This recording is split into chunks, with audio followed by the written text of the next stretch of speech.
நடிகன் அந்த பிரியாணி சீனு எடுக்கவே முடியலங்க, எடுக்கவே முடியல. சிரிச்சுக்கிட்டே இருக்கு.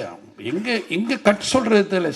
சிரிச்சு நான் மேக்ஸிமம் இவங்களுக்கு வந்து ஒரே பிளாக்கில் வச்சுட்டு திருப்பி க்ளோஸ்னு கட் பண்ணி திருப்பி அந்த டைலாக் எடுக்க பயமாக இருக்கும். ஏன்னா அந்த மாதிரி ஒரு காமெடி எத்தனை தடவை எடுத்தாலும் சிரிப்பாங்க. அதே மாதிரி இளையராஜா சார் வந்து ரீரெக்கார்டிங்கில் வந்து இப்படி ஒரு சிரிப்பு அவர் சிரிப்பார்னா யாரும் நம்ப மாட்டீங்க. அவ்வளோ ரசிப்பார் காமெடியை. அவர் வந்து கவுண்டமணி சாரோட மிகப்பெரிய ரசிகர். ஏன்னா என்னுடைய படத்துலேயே நான் வந்து இளையராஜா சார் சிரித்து பார்த்துருக்கேன். அதாவது அவர் மியூசிக் போடுறதுக்கு முன்னாடி ரீல் பார்ப்பார். அந்த ரீலில் அப்படி சிரிப்பார் கவுண்டமணி சாரை பார்த்து. அந்த மாதிரி ஒரு அவருடைய மனசு. சிவாஜி சார், டேய் நமக்கெல்லாம் ரொம்ப பாக்கியண்டா, இந்த மாதிரி நடிகன்லாம் நம்ம அவர் யாரோடலாம் நடிச்சிருக்காரு, நாகேஷ் சாரோட, சந்திரபாபுட எல்லாரோடையும் நடித்தவர்.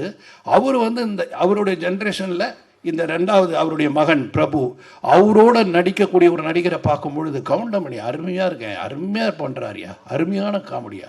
ஸோ மிகப்பெரிய நடிகர்களுக்கு எல்லாருமே வந்து கவுண்டமணி அவர்கள் வந்து ரசிகர். அவங்க ரசிகர்கள், அவங்களுக்கே ரசிகர். அப்படி ஒரு இடத்தை பிடித்தவர் தான் கவுண்டமணி சார்.